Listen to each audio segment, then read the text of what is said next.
il est méconnu, il est entreprenant et il a été en difficulté.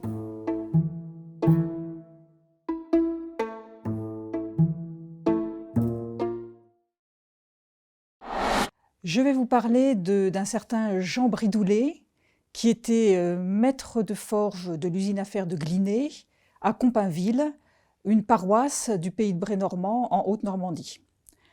Alors il se trouve que Jean Bridoulet n'était pas le personnage le mieux connu par la documentation écrite. D'autres maîtres forges étaient mieux connus que lui. Mais c'est un maître de forge qui a bénéficié en quelque sorte du fait que son usine à fer, Gliney, a fait l'objet d'une fouille archéologique que j'ai menée sur le site du Gliney. Alors, il se trouve que c'est une époque où il y a une innovation technique très importante dans la fabrication du fer.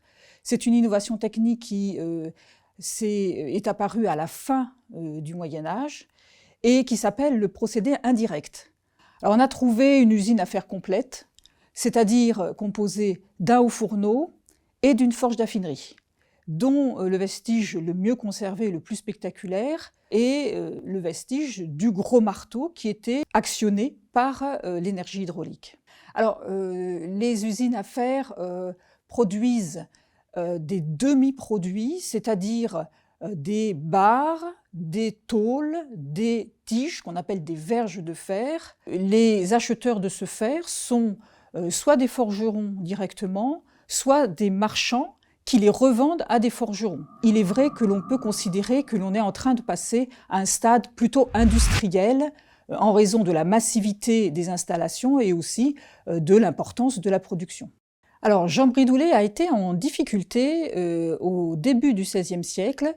On le sait par quelques documents écrits qui montrent qu'il était endetté, mais il n'est pas du tout exclu qu'il y ait eu en fait des problèmes techniques. Le travail dans le haut fourneau n'est pas quelque chose de simple. Le haut fourneau est un appareil relativement délicat et c'est là-dessus que la fouille peut éventuellement donner quelques pistes pour savoir quelles pouvaient être ces difficultés techniques.